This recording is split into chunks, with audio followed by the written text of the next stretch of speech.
સાંપ્રદાયિક વાંચન પહેલા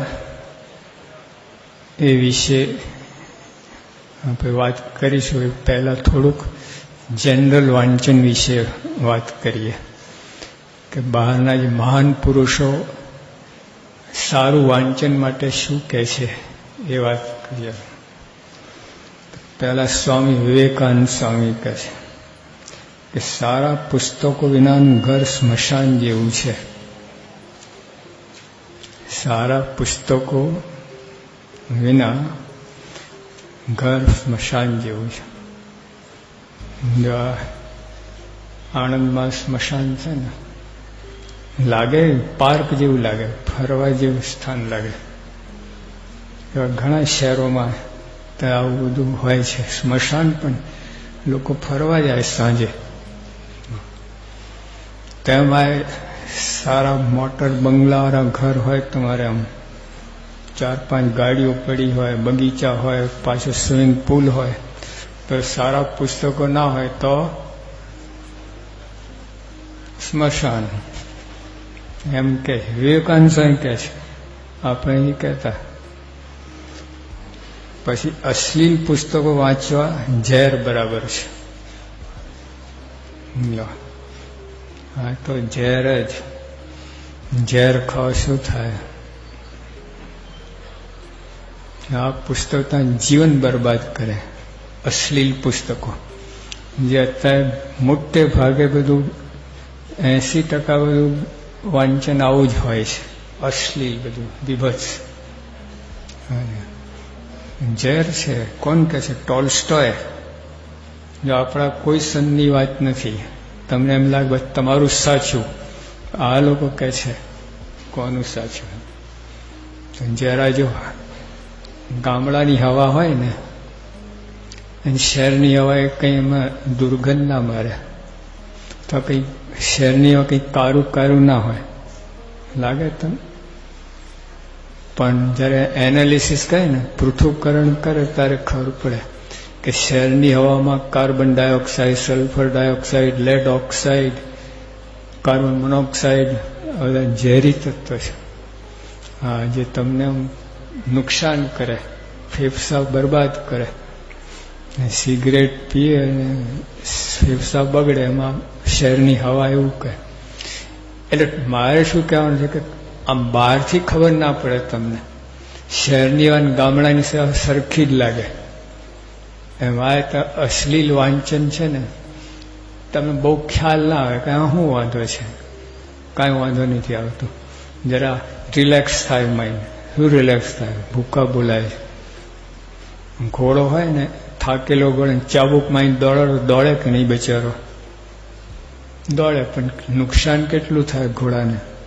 થાકેલો ઘોડાને ચાબુક માઇન્ડ દોડાડે.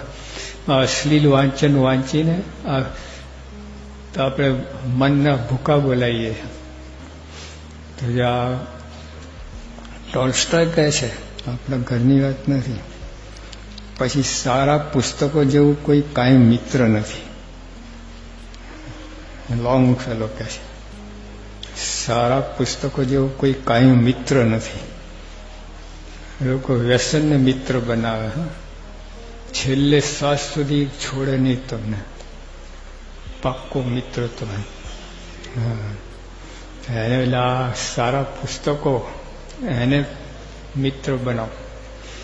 કાંઈ તમને હંમેશા એવા ખાટા માટા પ્રસંગોમાં તમને મદદ કરશે, મૂંઝવણો મદદ કરશે. પછી હવે જો પુસ્તકો, સારા પુસ્તકો ત્યાં કાંઈ મિત્ર હોય તો વૈષ્ણવત કેવો મિત્ર? પરમ મિત્ર. ઠેઠ અક્ષરધામ સુધી તમને સાથ આપે અને ઘણું બળ આપે, પ્રેરણા આપે. પુસ્તક પ્રેમી સૌથી વધુ શ્રીમંત અને સુખી છે. થોરો કહે છે, થોરો. પુસ્તક પ્રેમી સૌથી વધુ શ્રીમંત અને સુખી છે. જો આપણા સંબંધ વાત નહીં, થોરો પશ્ચિમના એક ફિલોસોફર થઈ ગયા, બહુ મોટા. આખી દુનિયામાં ટોપ નંબર આવે એ કહે છે પુસ્તક પ્રેમી સૌથી વધુ શ્રીમંત અને વધુ સુખી છે.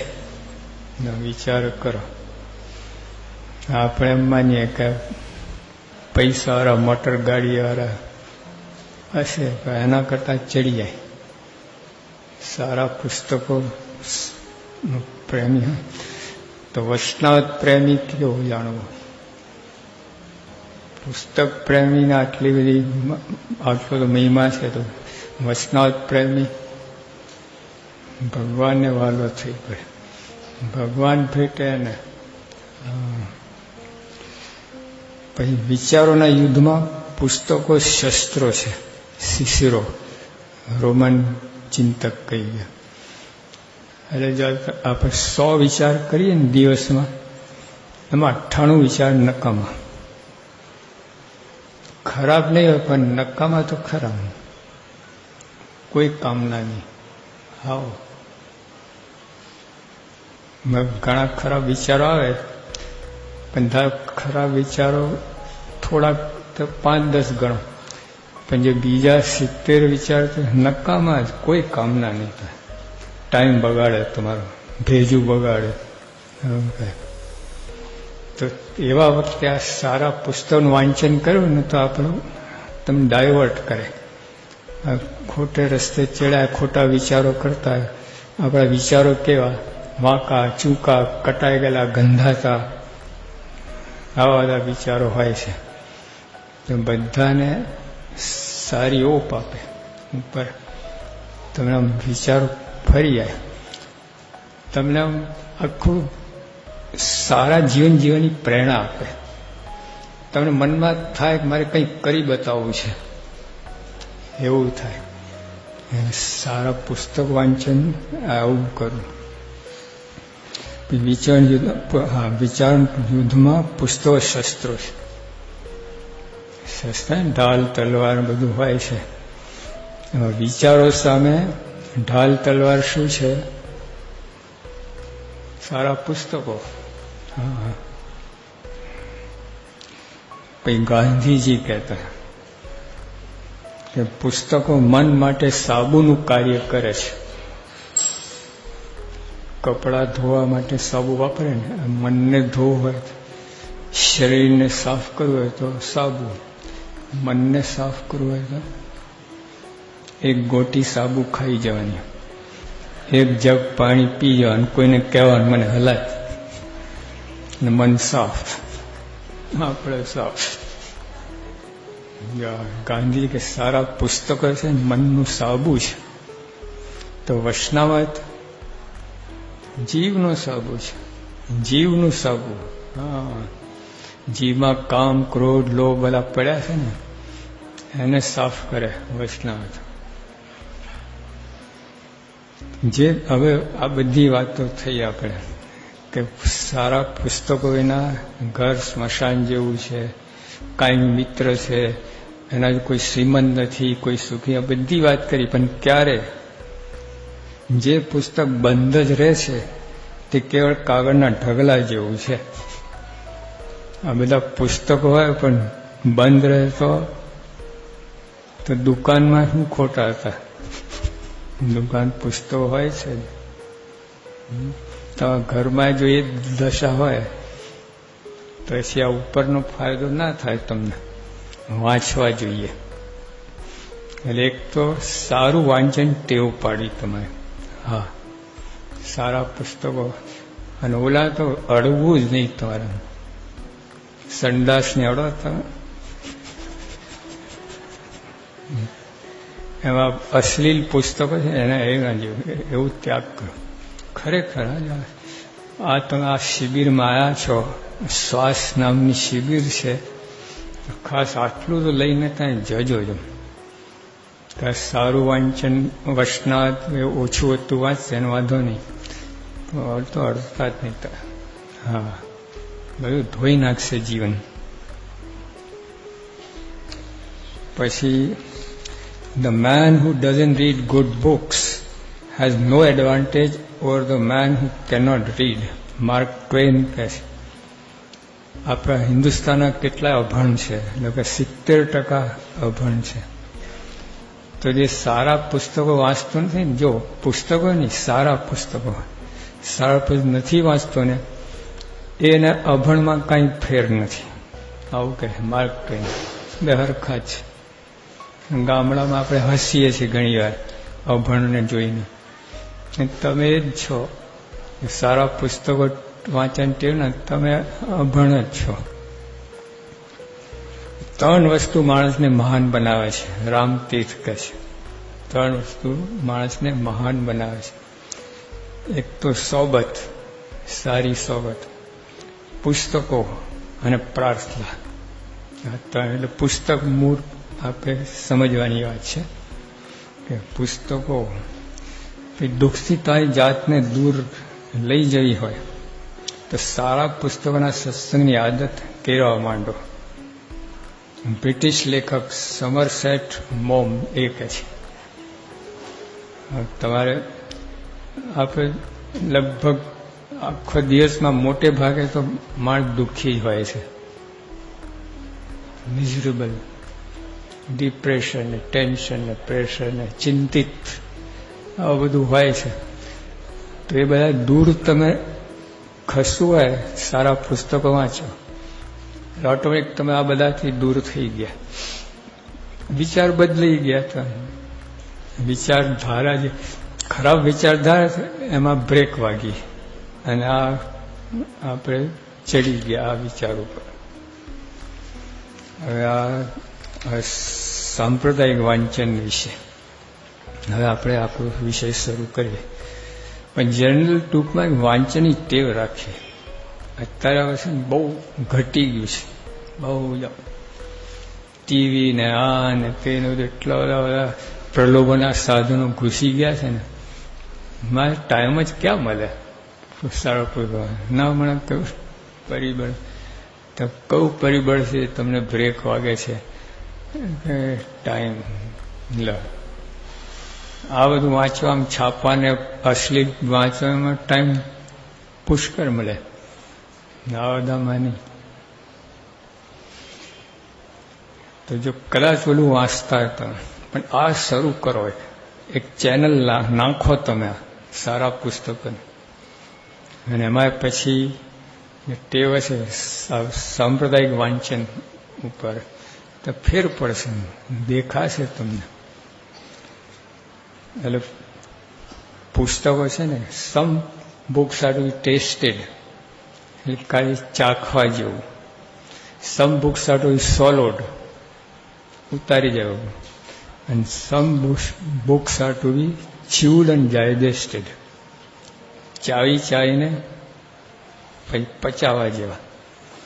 એને સાંપ્રદાયિક વાંચન ચ્યુડ એન્ડ ડાયજેસ્ટેડ. હા, ઓલા બધાનો બહુ ઊંડા ના ઉતરો. એટલે બહારના પુસ્તકો વાંચો ને, અમે તત્વજ્ઞાનના પુસ્તકો તો વાંચતા જ નહીં. હા, સોલિડ એન્ડ પેલો ટેસ્ટેડ એ ના કરતા.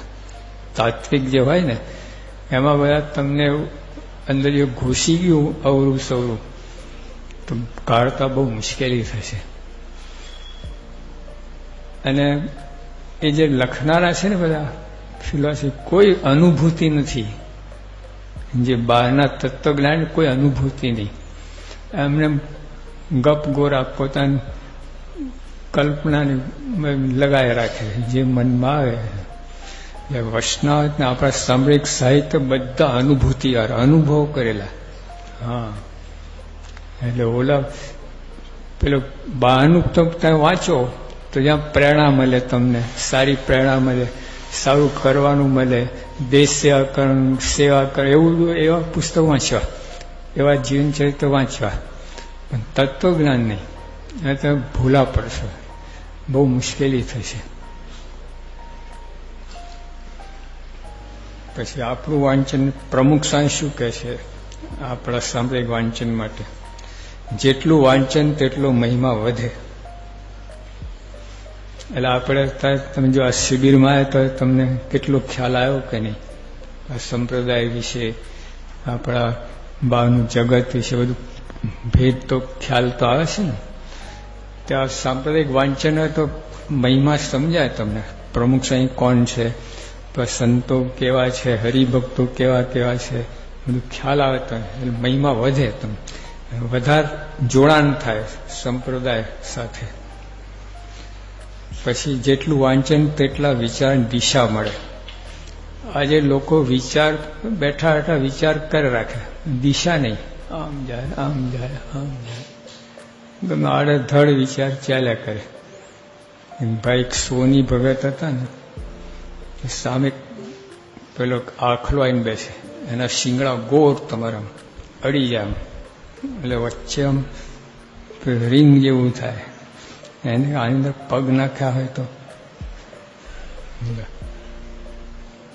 એક વાર તો નાખ્યા પગ, અને જો ભડક્યો ને દોડો ને ઓલાને માથું ને ખભા ટીચા છોલા ને લોકો પકડી લીધા. એટલે આખલાને મહાજન તમે વિચાર તો કરો છે કે 6 મહિનાથી વિચાર કરો પછી પગ નાખ્યા. 6 મહિના આ જ વિચાર આવા. એટલે આપણે બધા આવું જ ચાલતું હોય, તેને દિશા મળે. આપણા વિચારો બેઠા બેઠા કંઈક કંઈક ટૂંકા ચાલતા જાય. કંઈ વસ્તુ જોઈને એનો વિચાર શરૂ થઈ જાય, પછી એના વિચાર આવે, આના વિચાર આવે. કંઈ જોયું, વાંચ્યું, સાંભળ્યું, કોઈ આમ જેને કેમ દ્રઢતા, સ્થિરતા નહીં, કુદાકુદ દેડકાની જેમ આમ કૂદે આમ કૂદે આમ. કોઈ તો આ સાંપ્રદાયિક વાંચનથી આપણને કોઈ પણ સારું વાંચન તમને દિશા મળે, જીવન સ્થિર થાય, મન સ્થિર થાય આ સારા વાંચનથી. જેટલું વાંચન તેટલી આંતરિક પરિપક્વતા થાય. આ બહુ બહુ જ મહત્વની વાત છે. આજે 80 વર્ષનો ભાબો હોય ને, પરિપક્વતા ના હોય, મેચ્યોરિટી ના હોય, બાળક જેવું જ હોય. 80 વર્ષનો થાય. બાળકમાં જે કરતો 80 ઉંમરે એવું જ બધું એનું બોલવાનું, ચાલવાનું, વર્તવાનું એવું જ બધું. બીક લાગે, ગભરાઈ જાય, આનંદમાં આવી જાય, એકદમ ઉદાસ થઈ જાય, માનવમાં લાગી જાય. પરિપક્વતા નહીં. તો સારું વાંચન હોય ને એનાથી આપણે આ દ્રઢ થાય.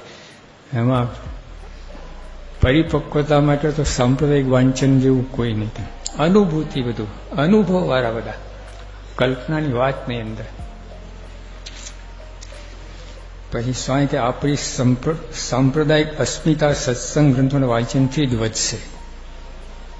ભાગવત ને આ બધું વાંચીએ બરાબર છે, સારું છે, પણ આપણો સંપ્રદાય માટે અસ્મિતા એ તો આપણા ગ્રંથોથી જ, આપણા પાંડવો બધાની વાત આવે છે, એમાં તમને સારું લાગે, પ્રેરણા મળે. પણ અસ્મિતા તો જો આપણે હમણાં 2 કિશોરો બોલ્યા ત્યારે થાય કે નહીં, કે જો આપણા કિશોરો કેવા છે બધા. એક કિશોરી, આપણા કિશોરી મંડળના એક કિશોરી 2000 પુસ્તકો વાંચ્યા છે, નાના મોટા બધા. વિચાર કરો કેવું કહેવાય. તો કહેવાનું શું કે જો આપણે આ બધું આપણા પુસ્તકો વાંચીએ, આપણા સાંપ્રદાયિક ગ્રંથો, તો અસ્મિતા જાગે. અસ્મિતા જાગે ને કોઈ રૂપરેખ ના મરે. જો ભગતસિંહની અસ્મિતા જાગી, ફાંસી માછડે ચડી ગયા. આપણા ગાંધીજી, પછી તમારે તિલક, ગોખલે, પંડિત જવાહરલાલ નહેરુ, સરદાર પટેલ, આ બધાને દેશની અસ્મિતા જાગી, કેમ ખપી ગયા દેશ માટે, કેવા સમર્પિત થઈ ગયા. તો આપણે સાંપ્રદાયિક અસ્મિતા જાગે તો પુરુષ માટે પ્રમુખ સાહેબ આપણે બધું કરી છૂટ્યા. આપણે માટે કંઈક કરવું જોઈએ કે નહીં?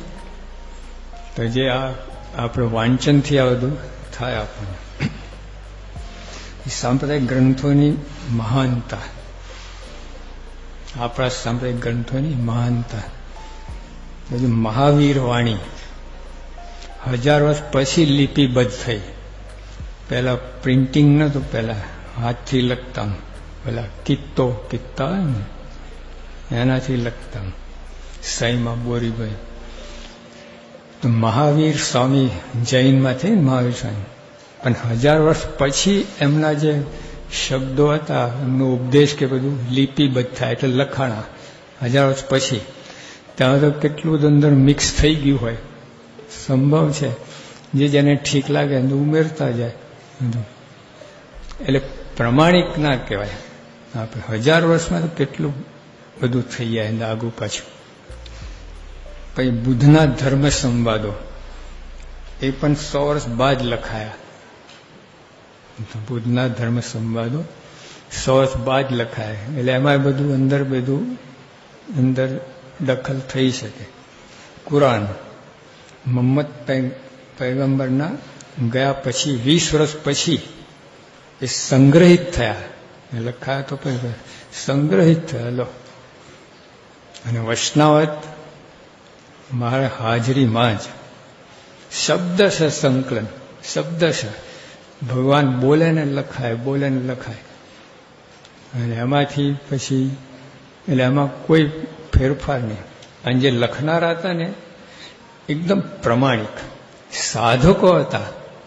હા, એ પોતાના જીવનમાં ઉત્તમ સ્થિતિ પામવા માટે ભેગા થયા. અને પ્રશ્ન ઉત્તર પણ મોક્ષ માટેના જ છે. માયાની તો કોઈ આ લોકના દૈવી સાંસારિક વસ્તુઓને નામ ના આવે, છાંટો નહીં, બિલકુલ નહીં. પ્યોર આધ્યાત્મિક ગ્રંથ વૈષ્ણવ, પ્યોર આધ્યાત્મિક. એમાં બિલકુલ કોઈ ગડબડ નહીં. મોક્ષ સિવાય છેલ્લા જન્મ છે અંદર કોઈ બીજી વાત જ નથી. કામ ક્રોધ લોભ ટાળવાની વાત, સ્વભાવ ટાળવાની વાત, વાસના ટાળવાની વાત, આત્મારૂપ થવાની વાત, અને એ જ આવે છે. બીજું કંઈ કચરો જ ના મળે. પણ એ મહારાજ ભગવાનની હાજરીમાં જ લખાયા છે. અને વૈષ્ણવ લોયાના 7ના વૈષ્ણવ તો એ ગ્રંથ અર્પણ કર્યું વાત પણ આવે છે. વૈષ્ણવ તો ગ્રંથ મહારાજને બતાયા, મહારાજ વાંચ્યું, પ્રમાણ કર્યું, બરાબર છે, જો સહી થઈ ગયું. આવું તો કોઈ ગ્રંથ માટે થયું નથી. આટલું એ પ્રમાણિકતા કોઈ ગમે. એટલે આપણા વૈષ્ણવ તો પરમ વાણી છે. હા, આપણને ખ્યાલ નહીં આવે કે આપણે નાના છીએ, હજુ ઉગતા છીએ. આ બધું જે બહારના લોકો, આપણા પોતાના ગુજરાતના કેટલા સાહિત્યકારો, કનૈયાલાલ મુનશી ને આવા બધા મોટા મોટા વૈષ્ણવમાં જે લખ્યું છે, એ લોકોએ કેટલું બધું વારી ગયા છે, એ જાતનું લખ્યું છે. બોલો, એટલે આપણે એમાં પ્રીતિ કરવી અને એનો અભ્યાસ રાખવો. પછી બીજું પ્રમાણિકતા શું? દરેક વૈષ્ણવ તમે જોજો સંવત લખશે, કયો મહિનો છે એ લખશે, કઈ તિથિ છે એ લખશે, ત્રણેય વાત. ભગવાન કયા પોશાક પહેર્યા છે એ વાત, કોને પ્રશ્ન પૂછવાના નામ છે. આથી વધારે પ્રમાણિકતા શું હોઈ શકે? પ્રશ્નો પૂછ્યા, કોને પૂછ્યા, ઉત્તર કેવો બધું અંદર લખાય. કારણ તો આનંદાનંદ સ્વામી હતા, એમને પૂજન કર્યું મહારાજનું, રાખડી બાંધી મહારાજના હાથમાં. તો 14ને દિવસે બાંધીએ છીએ રાખડી. અને હવે આમ રક્ષાબંધન પૂનમને દિવસ, શ્રાવણી પૂનમ, પછી 14 દિવસ પૂજન કર્યું ને રાખડી બાંધી છે. વૈષ્ણવમાં આવી ગયું. તો આ કલ્પના હોય ને તો પૂનમ જ લખે. કલ્પના તો પૂનમ જ લખી, ચાલો આજે પૂનમ છે, રાખડી બાંધી. સાચી વાત છે, 14 જ કર્યું છે, લખ્યું છે. પછી મહારાજે જે બધી વાત કરી એની અંદર પેલું આપણે કહે દાદા ખચર દરબારમાં લીમડા નીચે મહારાજે વાતો કરી છે. એવું લાગે કે નહીં તમને? વૈષ્ણવ ઉપર ફોટો જેવો છે ને, ચિત્ર, પણ મહારાજ ફક્ત 17 વખત બેઠા છે લીમડા નીચે, ફક્ત 17. બાકી 273 વૈષ્ણવ છે, એમાં ગઢડા પ્રથમ મધ્યને એમાં કેટલી આવે, ફક્ત 17 વખત લીમડા નીચે બેઠા છે. 15 વખત પ્રથમના વૈષ્ણવમાં છે, 1 વખત મધ્યના વૈષ્ણવમાં છે, 16 વખત પ્રથમના અને 1 વખત મધ્યના. છેલ્લાના વૈષ્ણવ છે જ નહીં મારા લીમડા નીચે. તો જે આ સાચું હોય ને તો આ નહીં તો લખી નાખે લીમડા નીચે, લીમડા નીચે. 262 વર્ષના લીમડા નીચે લગાવી દે. કલ્પના નથી. અને બધા પુરાવા છે. પછી સંતોએ પોતાની વાત લીધી. મહારાજ કે બ્રહ્માંડ સ્વામી, તમે જે આ પ્રીતિની વાત, સ્નેહની વાત કરી, તો દિશા જ ના જઈ. તમે જે રૂપ કર્યું એ તો વૈરાગનું રૂપ કર્યું, સ્નેહનું નહીં. પ્રશ્ન નહીં કહ્યું કે ભગવાનમાં સ્નેહના લક્ષણ શું, તો બ્રહ્માથી ઉત્તર કર્યો તો વૈરાગની વાત આવી. તો મહારાજે કહ્યું કે તમને દિશા જ ના જડી સ્નેહ. લો હાવ લખી નાખ્યું. પોતે એડિટર હતા, કાઢી ના શકે. કોઈક આવું પોતાનું ઉતરતું લખે ખરા? આ લોકો લખી દીધું. મુક્તાનંદ મહારાજે કહ્યું કે તમ સારું વાત કહી. તો મુક્તાનંદ, હા મહારાજ, મને પણ ખબર પડી કે મારા માટે આ વાત કરી છે. લખ્યું અંદર પોતાની નાના આ તો લખી નાખ્યું. સાચી વાત. તો કેટલું પ્રમાણ ગ્રંથ છે આ. એટલે આપણે આના જેવું આગળ બધું થશે, આપણે રહી જઈશું. બીજા બહારના લોકો બધું નંબર મારી જશે. હવે તો ઊંઘતા રહીશું. અમારું કરે તો બેસી વૈષ્ણવ તમારું, પણ તમારું શું ભાઈ? બહારના બધા રિસર્ચ શરૂ થઈ ગઈ છે. બહારના એક યુવતી ફ્રાન્સની, એને મુક્તાનંદ સ્વામી પર સતી ગીતા ઉપર પીએચડી કર્યું. તો આપણે ટ્રાન્સલેશન કરી આપ્યું હતું. પણ એને કે ના, કંઈ 6 મહિના સુધી ગુજરાતીનો અભ્યાસ કર્યો એને, ગુજરાતી ભાષા. અને પછી એને જાતે સતી ગીતા વાંચી એને પીએચડી કર્યું. બોલો, આપણે રહી જવાનું સતો. આ લોકો બહાર બધું કેટલું શરૂ થઈ ગયું છે, કેટલાય. એટલે કહેવાનું બધું સાચું હોય તો જ આ બને, બાકી ના બને. એટલે આપણે આપણા ગ્રંથોનો મહિમા હોવો જોઈએ, ગૌરવ હોવો જોઈએ. હા, એમને જો તમે ગૌરવ ના તો વાંચવાના જ નથી, અને બીજાને વાતે નથી કરવાની, કાંઈ નહીં. આટલું બધું લાભ ખોવાના આપણે. આટલું બધું આપણે સંપ્રદાયની કેટલી ભવ્યતા છે. તો જો કહેવાનું શું કે આપણું વાંચન વધારો, પ્રીતિ રાખો. અને ટીપે ટેપ સમુદ્ર ભરાય. એક દિવસ બધું ના થાય. તો વાંચવાનું શરૂ કરે ને બધું ધીમે ધીમે બધું ભેગું થઈ જાય. એટલે બેંક બેલેન્સ એમ એક દિવસે નથી આવતું. લાખ રૂપિયા, 5 રૂપિયા ભેગું કરે ને તારે થાય. તો એવું જ છે આ.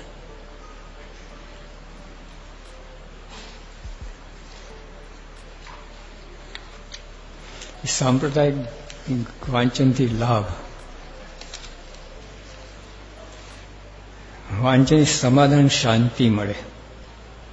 વાંચનથી ઊંડા પ્રશ્નો હોય ને એમાં મુક્તાનંદ સ્વામી જેવા એમને અશાંતિ થઈ, આમ ચેન ના પડે.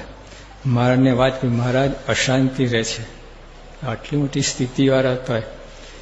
મારે પોતાના જીવન ચરિત્રની વાત કરી. બાળપણથી લઈને ગઢડા આવ્યા ત્યાં બધી પોતાના જીવન ચરિત્રની વાત કરી.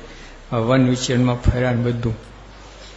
તો પછી એમને શાંતિ થઈ. એમ સ્વરૂપાનંદ સ્વામી આત્માને દેખતા, બોલો, એટલા જબરા હતા. અને તો એમને એકવાર અશાંતિ થઈ, ગડબડ થઈ ગઈ બધી. મહારાજને વાત કરી, મારે પોતાના ચરિત્રની વાત કરી, શાંતિ થઈ. વિનાયકરાવ ત્રિવેદી, એ તો હમણાંની જ વાત છે. અમદાવાદમાં શિવ ભક્ત થાય અને સ્કૂલના પ્રિન્સિપાલ. એમને ઊંઘનો બહુ પ્રશ્ન હતો, ઊંઘ આવે નહીં. કેટલા વર્ષોથી બિચારા ઊંઘ્યા જ નહીં, ઊંઘ જ ના આવે. તો ખેંગારજી જે આપણા સ્વામિનારાયણ પ્રકાશના આદ્ય તંત્રી, સૌથી પહેલા તંત્રી, એ આ વિનાયકરાવ ત્રિવેદીને સ્વામી પાસે ત્યાં રડુ ગામમાં લઈ આવ્યા અને વાત કરી. સ્વામી કે ઊંઘ તો મારા ઉશિકા નીચે ઢગલા બંધ છે, કોઠાર છે, ભંડાર, આખું શું બોલી કે છે આપણે ડેમ, ઊંઘનું ડેમ છે ઉશિકા નીચે. આમ આપી દઈશ તમને 1 ડોલ ઊંઘ, 1 ડોલ ઊંઘ આપી દઈશ. તો ત્યાં વર્તમાન ધરાવો, સત્સંગી થાઓ અને વૈષ્ણવ વાંચન શરૂ કરો. તો ત્યાં જ વર્તમાન ધરાયા, કંઠી પહેરી પછી સ્વામી સેવને કહ્યું વચનાથ વાંચો. જ્યાં અડધું વચનાથ વંચાય ને ઉચરી ગયા, ઘસઘસાટ ઊંઘી ગયા. કેટલા વર્ષ પછી ઘસઘસાટ ઊંઘ્યા. એવું છે. એટલે ટૂંકમાં બધું આપણા શાંતિ, સમાધાન એ રસ્તે આપણા સાહિત્ય આપણને લઈ જાય. પછી જીવના પ્રેરણા મળે, પ્રાપ્તિની પ્રતીતિ આવે. જે આપણે મળ્યું છે ને, પેલા અમેરિકા એક નીલમ હતું, પણ જેની પાસે ખબર નહીં, પથ્થર જ માનતા હતા.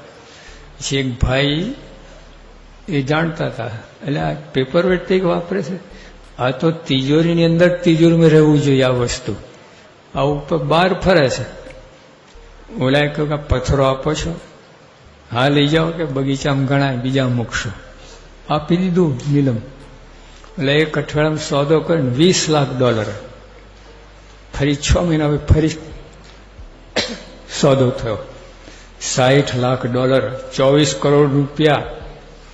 એક તો રાજાની વાર્તા નથી, આ બનેલી વાત છે. ટાઈમ મેગઝીનમાં આ બધું આખું પ્રસંગ આવેલો છે.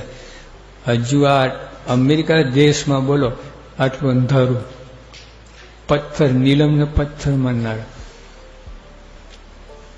તો ઓલાએ અહીંથી લીધું ને અહીં આપી દીધું, વચ્ચે 24 કરોડ રૂપિયા લઈ લીધા. હવે 24 કરોડ શાના મળ્યા એ કહો? નીલમના કે નીલમના જ્ઞાનના? નીલમ તો 8 વર્ષથી ફેરવતા હતા લઠ્ઠો, 8 વર્ષથી બહાર જ પડ્યું રહેતું હતું. લો, સ્ટાફને ખબર, ડાયરેક્ટરને ખબર, બહાર જ ટેબલ ઉપર પડી રહે. 24 કરોડ રૂપિયાની વસ્તુ બહાર ટેબલ ઉપર પડી. પછી એને આગળ કેટલી કિંમત ખબર નથી, પણ આટલી તો ખબર છે, 24 કરોડ રૂપિયા. આગળ વેચાવું કેટલાક, ક્યાં જઈને અટક્યું ખબર નથી.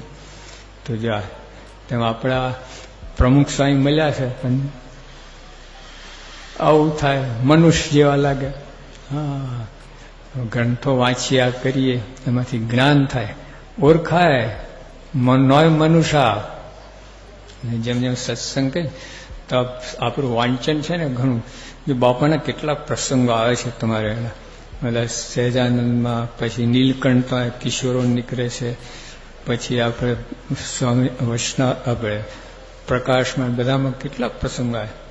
તે વાંચે ખ્યાલ આવે ત્યાં સ્વામી કોણ છે, શું છે, બીજા કેટલા જુદા પડે છે, બધું ખ્યાલ આવે તમને. પછી જીવનમાં પ્રેરણા મળે. ઘણી ઘણી પ્રેરણા મળે. જો એકવાર તમે વૈષ્ણવ સાથે પ્રીતિ થઈ ગઈ ને, એની સાથે જોડાણ થઈ ગયું હોય, તમને આમ જીવન બની જાય, શ્વાસોશ્વાસ તમારું બની જાય, આવું થઈ જાય. મગનભાઈ ટરોરો હતા, બહુ મોટા ભક્ત હતા. ત્યાં આખા આફ્રિકામાં એમને સત્સંગ કરાયો, 5000 એમને સત્સંગ કરાયો. પછી એમને વૈષ્ણવમાંથી શાસ્ત્રીઓનું સ્વરૂપ સમજાવ્યું, શાસ્ત્રીઓ કેવા છે, કોણ છે. વિવેકાનંદ સ્વામી, એમની પાસે એમના સંતો આવ્યા. વિવેકાનંદ સ્વામીને કહ્યું કે અમારે આ પ્રચાર કરવા માટે, અમારે સત્સંગ પ્રચાર કરવા શું કરવું? વિવેકાનંદ સ્વામી શું બોલ્યા? રામકૃષ્ણ પરમહંસનું જીવન ચરિત્ર વાંચો.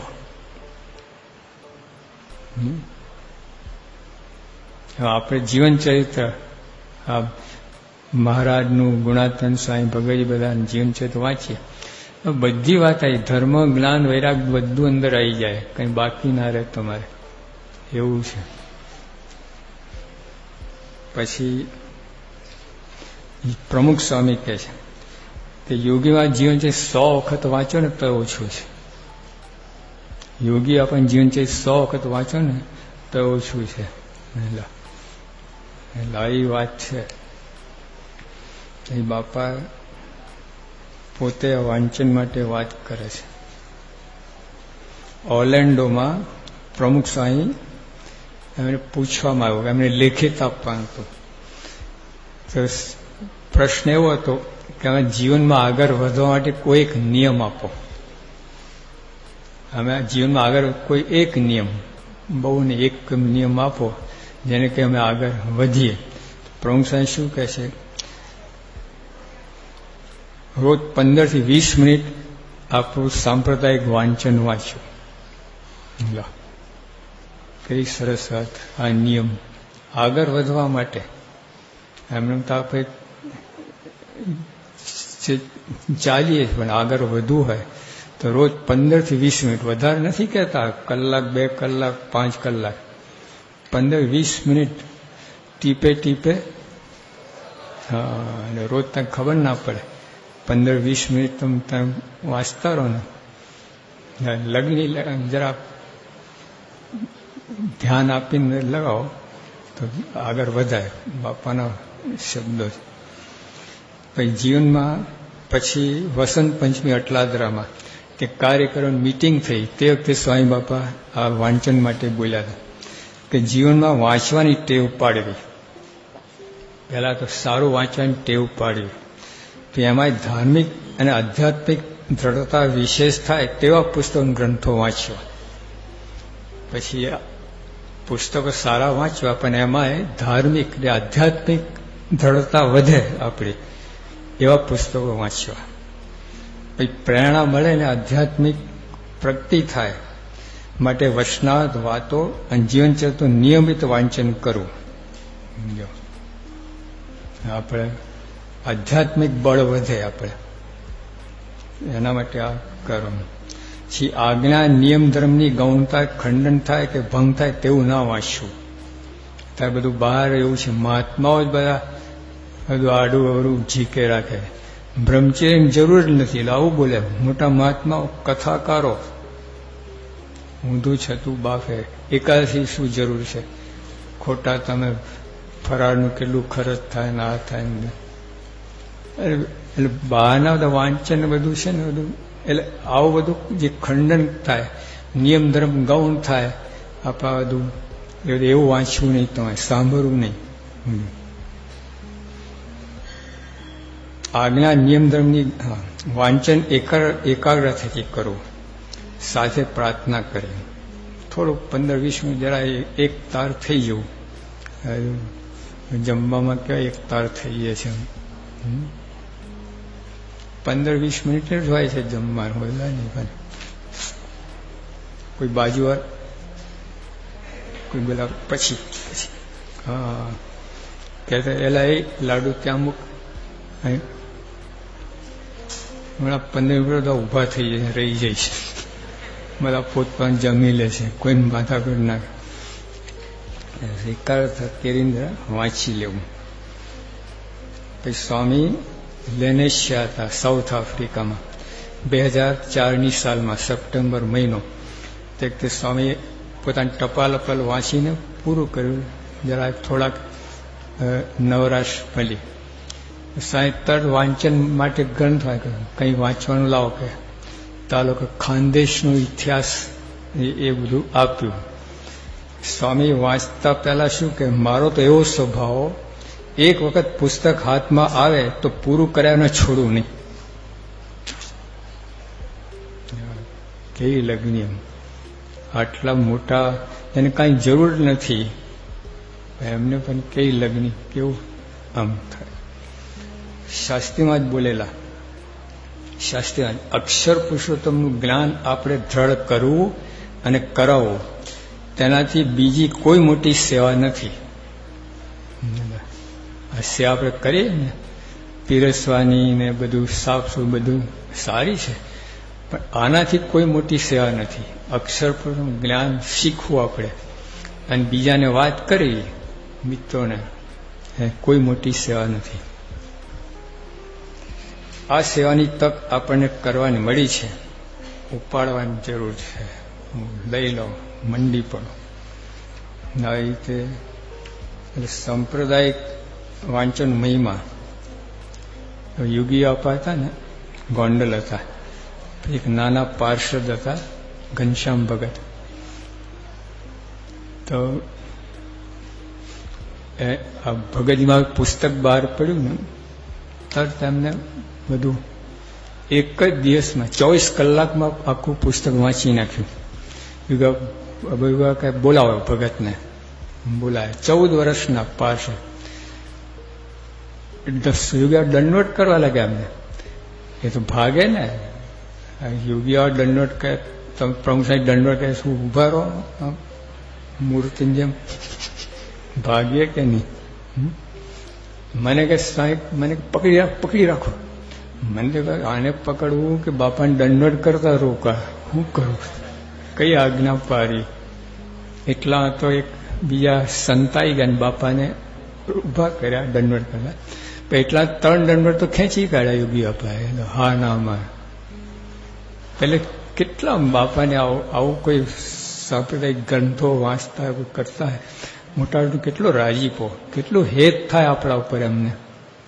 એટલે આપણે રાખવું. ટાઈમ થઈ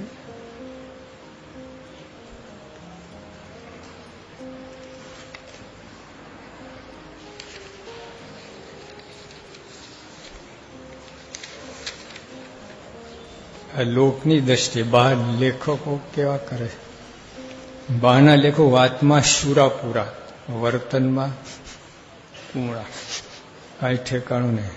જૂલ વર્ણ કરીને બહુ પ્રખ્યાત લેખક છે. તમે સાહસિક કથાઓ બહુ લખી, પણ એ પોતે 60 કિલોમીટર વધારે પ્રયાસ કર્યો નથી. 60 કિલોમીટર ગયા છે થોડા, પણ સાહસિક કથાઓ લખી છે મોટી મોટી, આમ ભારે ભારે. GBS જોર્જ બર્નાર્ડ શો બહુ પ્રખ્યાત આખા દુનિયામાં. એમના ઊંચા જીવનની ઘણી વાતો લખી છે, ઊંચા જીવનની. એમની દગાથી એક છોકરીને નુકસાન, આપઘાત કરવું પડ્યું. બધા ઊંચા જીવનની વાતો લખનાર પણ એક છોકરીને આપઘાત કરવું પડ્યું. એ કોઈ વિચિત્ર લખ્યું હતું.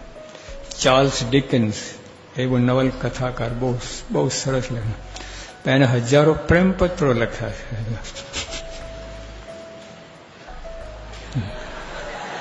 આ લખે ને ઓલું લખે, ગોટે ગોટા. કાર્લ માર્ક્સ એ આ કોમ્યુનિસ્ટનો છે ને, બહુ જબરદસ્ત.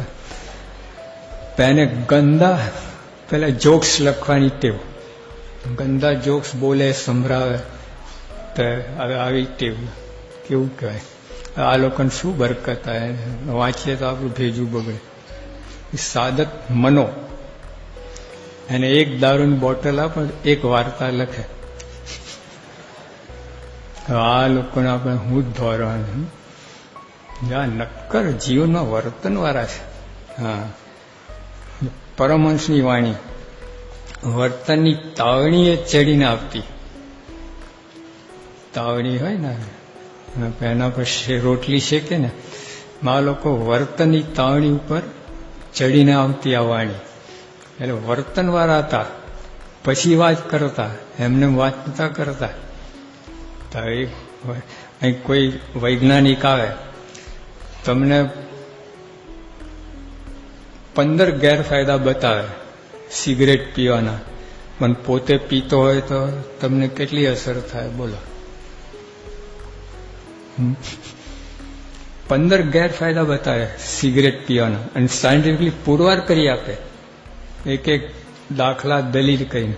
પણ પોતે પીતો હોય સિગરેટ, તમને કેટલી અસર થાય? તો એવું છે આ બધા. તો આ સંતો વર્તન વાળા હતા, એમને બોલ્યા નથી. મહારાજ તો જાઓ સંતો, વાતો વર્તન વાતો કરશે. તમે ભલે વાતો કરો, તમે વર્તન વાતો કરશે, અને એ રીતે સત્સંગ વધ્યો છે. પછી બહારના લેખકો પરિસ્થિતિના ગુલામ હતા. એ લોકોને બહારના પરિબળો એમાં હોય ને તો ઠીક પડે. બહારના પરિબળોની સહાય મદદ લેતા, ને આપણા સંતો અંદર આંતરિક બળથી લખતા. તો જો જ્યોતિન્દ્ર દવે હતા ને, 2 ગાલમાં પાનનો ગોટો ભર્યો હોય ને પછી લખી શકે. વિચાર જ ના આવે. 2 પાન નાખે ને પછી વિચારશે, ખુલે ઓલું તિજોરી. પછી કવિ નર્મદ આ વડોદરા તો એનું બાવલું પધરામાં છે, પણ થોડોક દારૂ પીએ અને પછી મનગમતી સ્ત્રીને ના જોતા લખી ના શકે. મનગમતી સ્ત્રીને ના જોતા લખી ના શકે. લો આમનું પેલું કે મંગલાચરણ. એટલે આવું બધું ગોટાવાળા બધા ખાતું હતું. અને આપણા ભોમાન સ્વામી તમે જો 3 દિવસના ઉપવાસ થયા છે, નિર્જરા ઉપવાસ, કંઈક મળે જ નહીં. ચોથે દિવસે એમને થાર બનાવ્યો. આ જમો થાર બોલીએ છે ને, કોઈ ઉપવાસમાં થાર લખતો હશે, કંટાઈ હુઈ જ જાય તો હું થાર. તમે માનસી કરે છે ભગવાનની, બોલો. પોતે ઉપવાસ છે માનસી કરે છે, કેવું કહેવાય. પોતે નિર્જરા ઉપવાસ છે, ભગવાન 400 આઈટમ ધરાવે છે, કેવું કહે. તો જો આવી વાત છે. એટલે ટૂંકમાં જે આપણું સાહિત્ય છે ને, વાંચવા જેવું, ટેવ પાળા જેવી છે, ભરપૂર છે. પ્રેરણાથી જીવન બનાવે તો ત્યાં સ્થિતિ સ્થાપે. આપણે આમ કંઈક આપણે પોતાની પ્રતીતિ આવે, કંઈ થોડુંક આ રીતે કરવાનું. એટલે આપણે બધા જેમ પ્રમુખ સાહેબ જે કહ્યું ને, એક નિયમ આપો કે જેનાથી આપણે સત્સંગ આગળ વધીએ. 15 થી 20 મિનિટ રોજ સાહિત્ય આપણું વાંચન કરવું. સહેલાન સાંઈ મહારાજ.